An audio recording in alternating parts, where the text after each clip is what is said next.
Hi, I'm Steve Kimes and I'm pastor of Onawim Christian Community, a church of the homeless and mentally ill in East Multnomah County. I want to talk to you a little bit about homelessness and how it is that people become homeless. Most people, when they talk about the causes of homelessness, they talk about the big two causes. There are two things that people say, well, these are the big reasons. And whenever you talk about homelessness, people ask, well, how many people are addicted? How many people are mentally ill? Because those are usually the two big causes that people talk about, addiction and mental illness. However, the problem with looking at these things as the cause of homelessness, or the dual cause of homelessness, is it gets really confusing. For instance, let's just look at addiction. Okay? First of all, statistics show that about 40% of the people who are homeless are actually addicted. Now, if you look at your stereotypical homeless person, whom we would call the chronic homeless person, a person who is homeless for more than a year, now most of those people are addicted, but they actually make up only 30% of the people who are actually homeless. Most people are homeless, 70% of them are homeless for less than a year. So when a person becomes homeless, only 40% of them, you could actually say the cause of their addiction or the cause of their homelessness is addiction. And so that means the majority of people who become homeless don't become homeless because of addiction. So it's not actually a really good way of determining it. And I'll tell you the truth, the fact is that a lot of people who are homeless and have addictions gain the addiction after they became homeless. That it's because of the despair and the disrespect and the shame of just being in that state that causes the addiction. And so that's not a very good thing to determine a cause for homelessness. And mental illness, it's really the same thing. Okay? An interesting statistic that 20% of the people who are homeless are diagnosed with mental illness. About 20%. And that seems kind of low, especially if you know any homeless people who go, whoa, they're crazy. Okay, but it's about 20%. That's the official thing. But 40% of the population in general have been diagnosed with a mental illness. 40% of the population in general, and 20% of the homeless population. That would mean, by those statistics, that people who are homeless actually have less mental illness than the general population. Well, you want to talk about crazy? That's crazy. That's certainly not true. But the key to that phrase is diagnosed. Because only 20% of the homeless are diagnosed. Why are only 20% diagnosed? Because because most people don't have health coverage. Most people can't go to see a psychiatrist or a psychologist to get diagnosed. That's the reason why it's so low.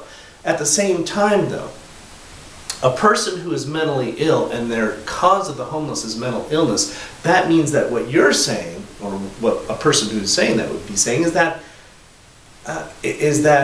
their mental illness is so severe that they can't keep a place to live. That's what you'd be saying. Well, the fact is that that's a really severe kind of mental illness. And when a person has that kind of severe mental illness, usually it's because they have a lot of stress in their lives. In other words, everyone has kind of a weakness, a mental weakness, and then you apply a bunch of stress, and that mental weakness makes into bigger and bigger cracks in the personality. Well, what is it that's more stressful? Homelessness is one of the most stressful things that you can have. So when you see people who are on the street and they're mentally ill, once again you have that question of, was the homelessness caused by the mental illness, or was the mental illness caused by the homelessness? You just don't know. It's impossible to tell. And that's how come I say that addiction and mental illness are actually really poor ways of determining causes of homelessness. Instead, I think it's better to make a determination that there are two other causes of homelessness that are solid. We know that these are causes of homelessness. An easy one that anybody can say is, well, homelessness is caused by not having a place to live. Okay, let's try not to be so obvious. But there are two causes. One is not having decent labor, and two is not having a support network. Let's talk about labor at first. Basically, it means people who are homeless don't have enough work to make ends meet. That's what it comes down to. They don't have enough work to make ends meet. And they don't have enough work that they're actually able to do. The thing is that different people have different levels of work that they're able to do. Some people are able to work full-time jobs. Heck, some people work 2 full-time jobs. And that's what they're able to do. And some people, and usually with 1 or 2 full-time jobs, you're able to make ends meet, whatever.